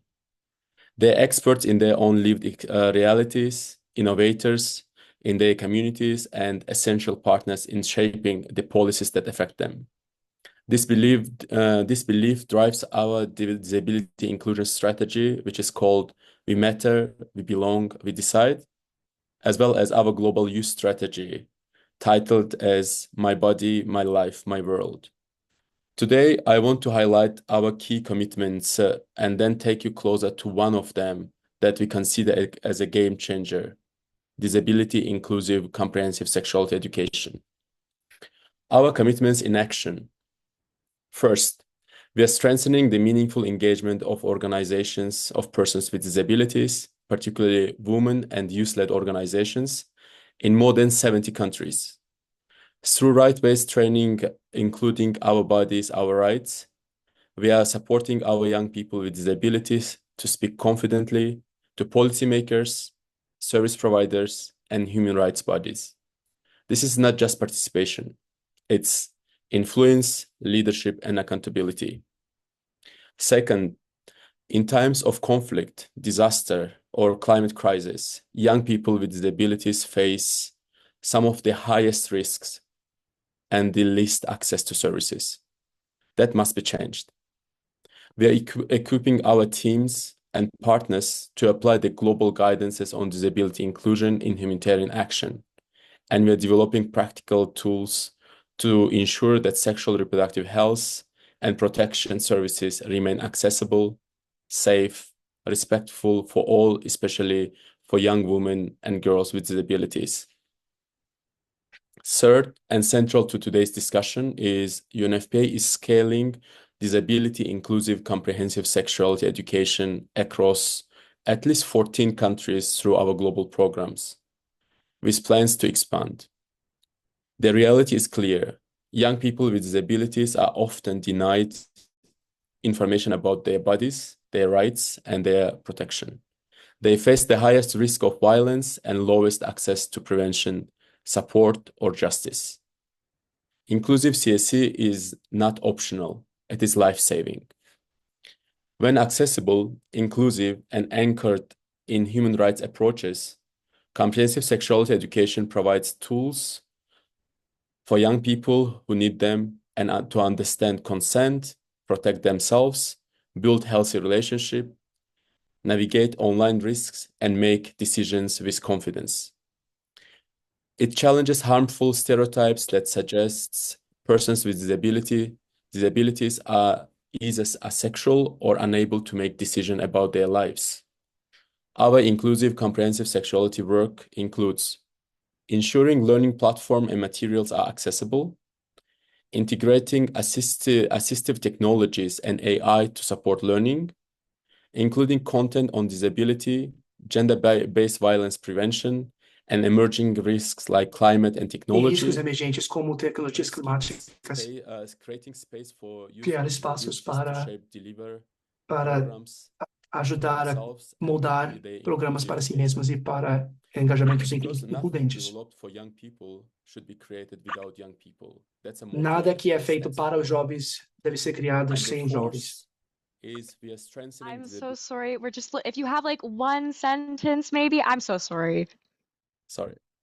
Yes, great. And the fourth, we're strengthening disability inclusive approaches to prevent and respond to the gender-based violence. And finally, we continue supporting rights-based approaches to sexual and reproductive health services in over 120 countries, ensuring that informed consent, bodily autonomy for all, including adolescents and youth with disabilities, are at the center of our programs. Thank you. Thank you so much. I love what you said that accessibility isn't optional, it's life-saving, and that inclusion isn't a favor. Really great remarks. So wish we had more time. Thank you for being here. And thank you to all of our speakers, both before and after the two sections, for such a motivating and memorable webinar. So we now have, I can't do math, let's say 20 minutes for a Q&A period. Yeah, I'll stand by that, Mav. So please use the Q&A function through Zoom or drop your question in the chat.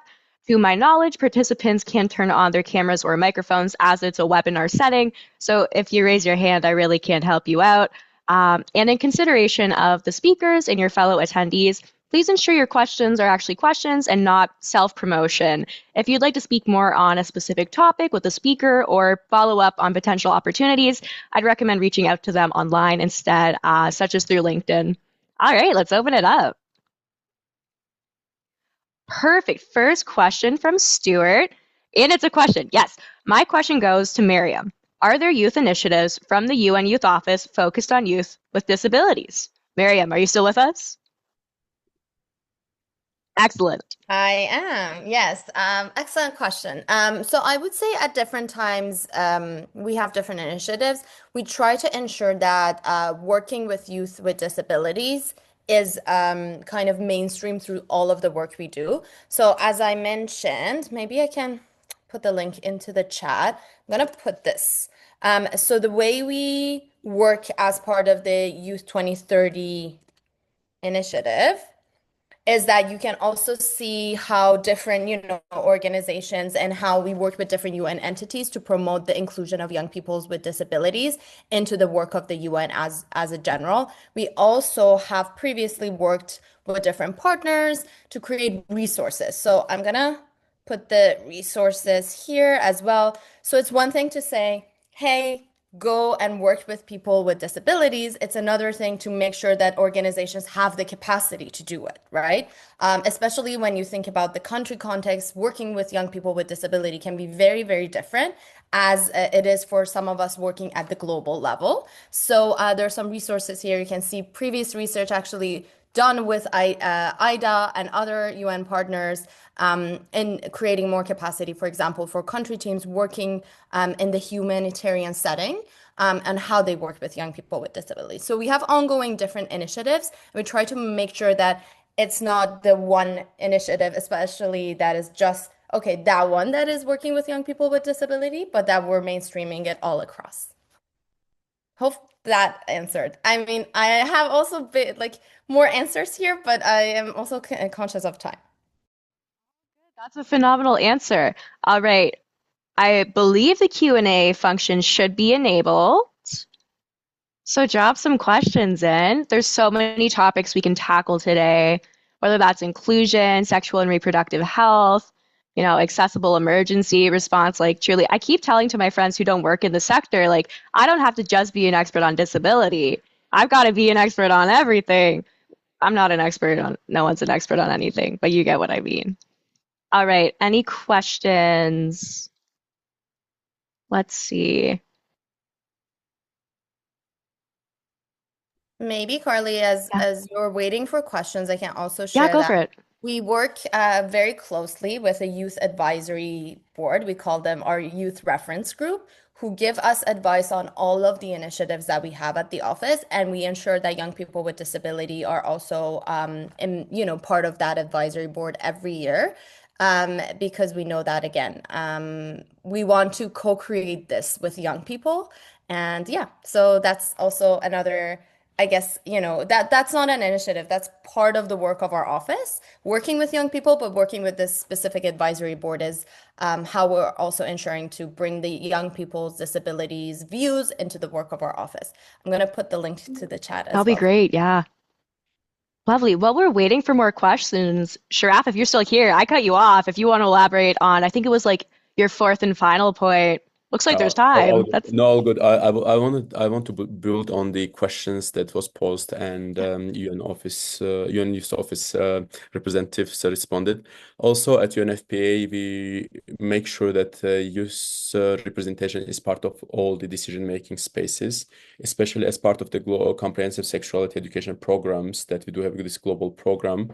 We created a youth advisory group and some of our country programs that we implement comprehensive sexuality education, we particularly target adolescents and young people with disability. So meaning that when we create a youth advisory group to advise on the program design implementation and or more or less following the pathway of co-creation with young people, we ensure that young people with disabilities are part of these youth advisory groups as well. So the next one is coming up, and we'll be putting a call online soon about the youth advisory group, and I'll make sure that this call is also shared with you so you can disseminate with the relevant networks in your among this great community that gathered today here. excellent. Thank you so much for that. Good to hear more from you. All right, we have a question from Amos to UNFPA. You're still here. How do you ensure that the emerging youth with disabilities are not left out? Great question.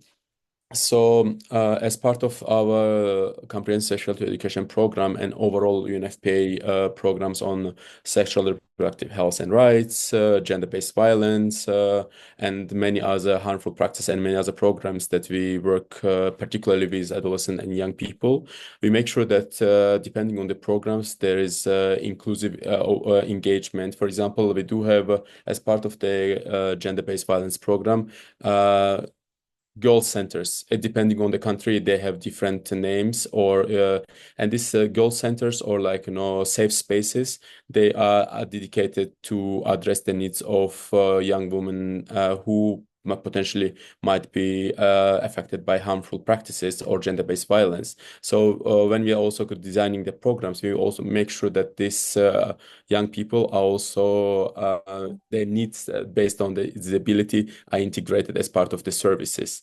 This is one thing what I would say in terms of response, but also is part of the global guidance toolkit, any sort of guiding documents, documents that we're developing. We're making sure that inclusive or the needs of these young people with disabilities are also integral part of this document development. And these documents, they usually serve the purpose to guide countries, NGOs, youth networks, and anyone who is delivering services for young people on the areas that UNFPA is working on, disseminated, and also we do follow up around implementation, updating these guidances based on the emerging needs. Phenomenal answer. Excellent. All right, we do have one question here in the Q&A. Anonymous, great name. Question, especially to the young people on the panel, how can NGOs support states to implement the youth call to action through our work with national governments? Solid question. Love that. So Esther, August, Antonio, if any of you want to take this, happy to hear from you.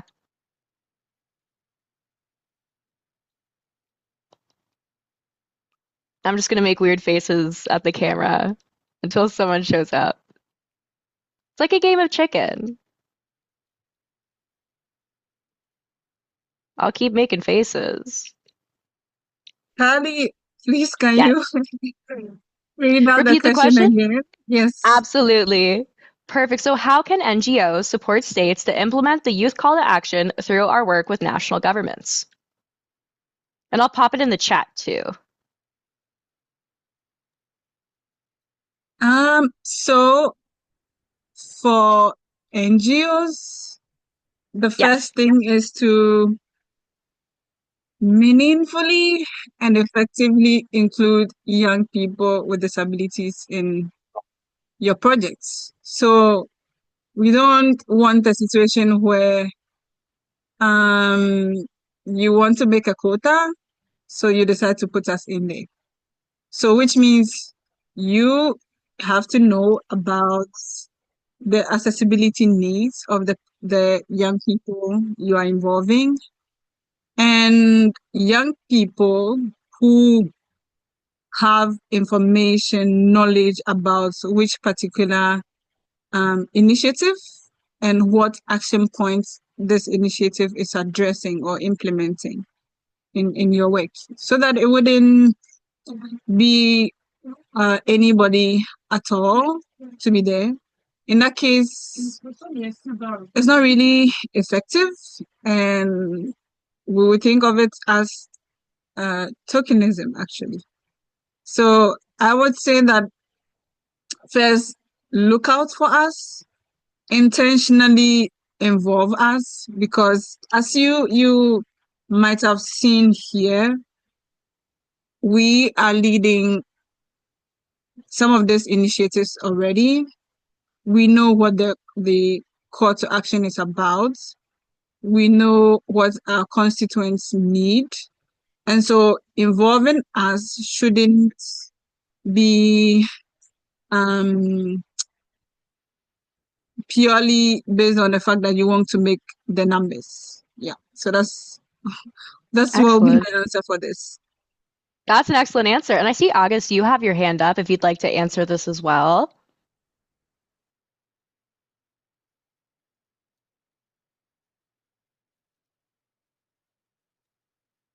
Well, thank you. That's a very interesting question on how NGOs can support even governments in the implementation of such commitments. That's a very good and triggering question, because not all governments have resources, especially in African countries. Most governments, they don't have adequate resources. But for NGOs can support. But the question is how to do that. From my experience and our experience as Light for the World, we realize that training our younger people to be experts on disability inclusion, I've realized it has worked out. So if you are a younger person, you want to influence the government, it means you use your lived experience, but that experience needs to be tailored to the government and how they work. So what you need is to learn more on how to translate your lived experience into being an expertise. So in our training, especially through the Disability Inclusion Academy, they help these younger people to change their lived experience, become expertise, and able to understand on how inclusion happens. By the time you go and interact with the government, you are able to engage and convince. Therefore, the NGO can create a pool of young people with disabilities who are experts, whereby they can able to create a forum and come up with a group so that they can make the government, even the UN agents, we have platforms of sharing such learnings together. So I'm pretty sure if we work on that, that will be very important. It's not good to work in silos, but we need to have a concerted effort, government, NGOs coming together. At least, why don't we come together twice in a year through a big forum and have these interactions? I'm pretty sure NGOs can do that. But it's very important for younger people to always remind us as NGOs. Thank you. Lovely. Thank you, Ambrose. All right, August, would you also like to answer this question? Yeah, I'm so sorry, I'm having a sound trouble. But I think NGO can help by making sure that youth voice actually shape decisions, not just sit in the consultation as a decorations. Uh, from my experience, bringing the government real evidence from youth-led works, for example, like in my organization, and create direct space for young people to engage uh, dialogue and support the shift of the resource from the institution to community-based and peer support. From my personal experience in Indonesia, if NGO back youth leadership, governments can actually implement the youth call to action, not just to talk about it and just to receive the document, I think. Lovely, excellent answer. Thank you so much. All right, Bassam has a question, and it might be for kind of anyone on the GDS side. So, is there a measurement mechanism to monitor the extent of a country's commitment to implementing the commitments adopted by the summit? Is there a review of the country's progress and a statement of the most important challenges in implementing the commitments? This is Bassam from Jordan. Thanks so much, Bassam. I'm just going to volunteer myself to answer this question. And Bassam, you actually reminded me of a quite important point that I missed to make in my presentation. Yes, we go through a yearly review of the progress against the commitments implementation. Historically, we've opened the review process for about 3 months. So we would open a reporting exercise every April, and we would leave it open for roughly 3 months.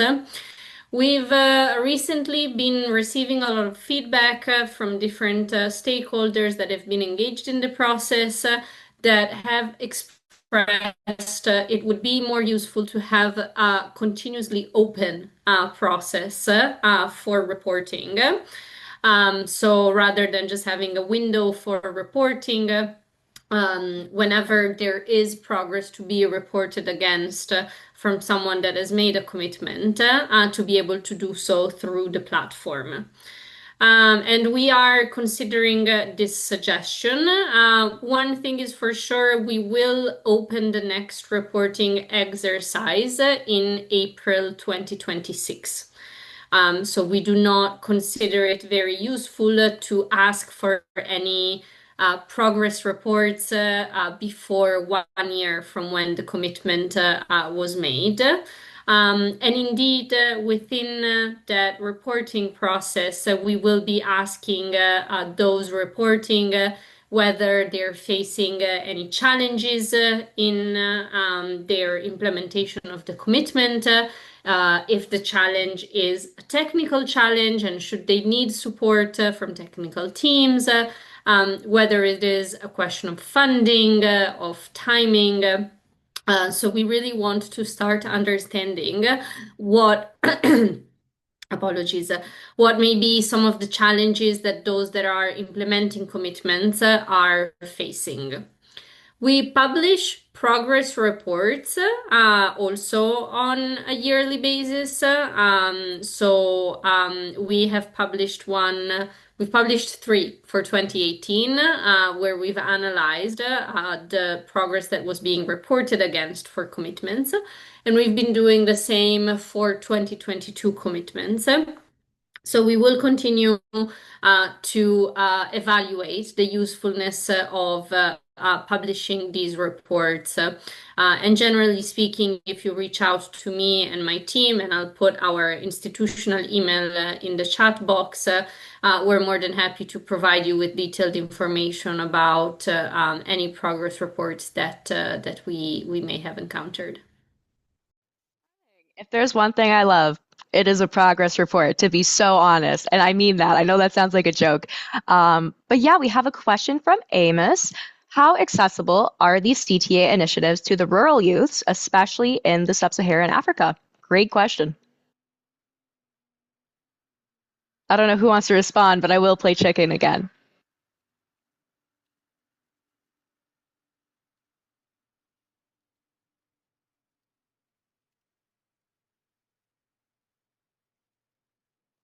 I'll wait it out. Esther, Antonio, maybe? Yes. Sally, a bit challenge understanding the question. Yeah. So the Youth CTA initiative, as in the document itself, or Yes. or Let's go with the document itself. So the document itself, this document is in 6 languages. And I suppose as an African, it covers a lot of the languages we speak. So English, Spanish, French, there's Arabic, Russian, and Portuguese. So In terms of language aspects, it covers most of the languages that is dominantly spoken in Africa. And we have it available online as well. So it's not a confidential document. You can get it downloaded, or if you want to get it on their website, you can do that. I'll try and post the link to the call to action in the chat before the session ends. So yes, that's a bit about accessibility of the call to action, at least the documents. As to the initiative aspect, I didn't really understand. Thank you, Amos. I think, and not to speak for you, Amos, I just haven't heard from you in the chat, but maybe more about how the call to action for the youth GDS commitments, how those kind of consider, I guess, rural youth in sub-Saharan Africa maybe was more along the lines of what you were thinking, Amos.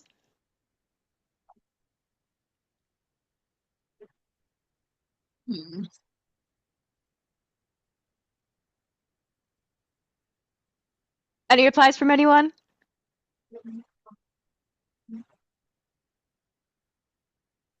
No? All right. I do see Ambrose has his virtual hand raised. Ambrose, do you want to try this question?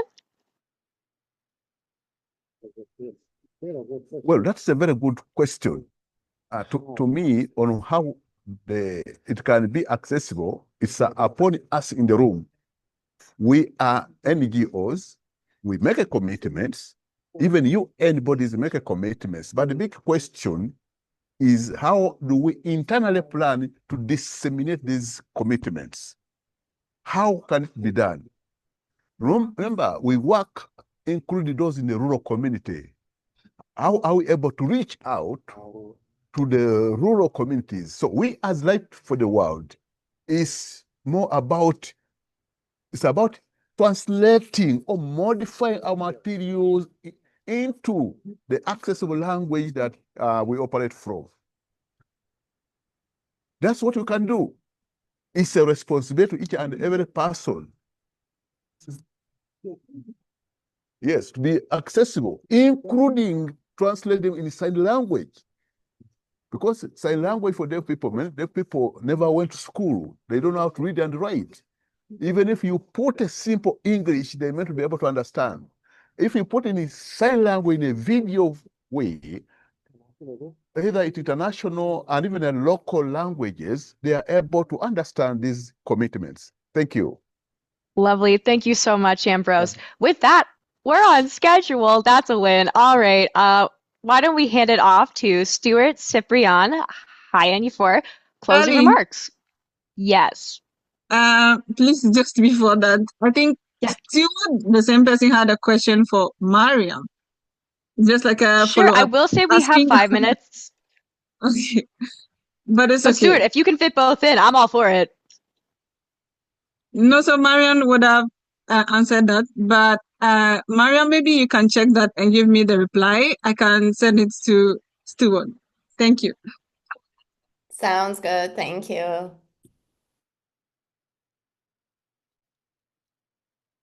Yes, Stuart, I'll you just are connect muted. with Esther. Yeah.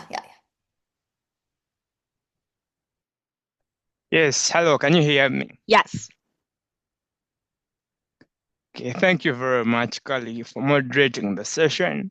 And a powerful thank you to all our speakers and the commitment holders. It has been such an engaging section. And as we close this discussion, it is very important for me to acknowledge the energy, the motivation, and the honesty that each one of us has put into this discussion. And today, this webinar is just a reminder of how powerful the youth call to action is. And it expresses that it's more than a document. It lives within us, and it's a very good start that it is being implemented out. We have heard from our commitment holders how they have opened doors to youth with disabilities, how they are ensuring that their programs, activities, and in whatever they do, youth with disabilities are engaged. And we have youth with disabilities across all regions who are not waiting for permission. We are already stepping forward. And you can see with the questions that have been asked by the different members, you can see that they are very ready to grab the space, and we are ready to take up the opportunities that will be given to us by the commitment holders. But of course, we know that progress is not something that is automatic. It is a continuous process. And it's very important that we keep the momentum alive. So let us not just stop here and make sure that the youth call to action lives in national plans, in GDS monitoring, just like Greta commented that it is done after 1 year. So we shall also come and demand, what about the youth? Have they been involved in this monitoring process? What have the youth managed to contribute during the monitoring? So on behalf of the AIDA Youth Committee and the Secretariat team, thank you for making this moment meaningful. The youth action, the youth call to action is no longer an idea. It's already in motion, and we have kickstarted the progress for youth with disabilities, and it will keep going stronger because of me and you. So thank you very much to everyone who has managed to attend this session, and I look forward to seeing you all at the next milestone as we celebrate the achievements together. Thank you very much. Lovely. Thank you so much, Stuart, for ending such a great webinar in such a great way. Speakers, we have 1 minute left. Could you please indulge us in turning on your cameras to take the Zoom equivalent of a group photo? Yes, we're doing great. I think we can wrap on time for our interpreters.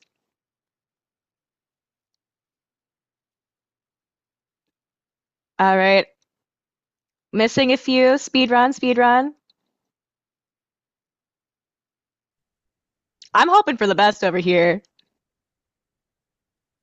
I'm just going to smile and hope someone is taking a screenshot on the webinar team. Arsha, can you let us know? Yes. And Y'all it's look done. great. Thank you so much. Oh, we're good? Okay, stunning. With that, we're good, right? Yes. Imagine we weren't. Okay, stunning. Everyone, thank you so much. This was so worth getting up at 5 a.m. for. Phenomenal. Hope to see you all around. Take care.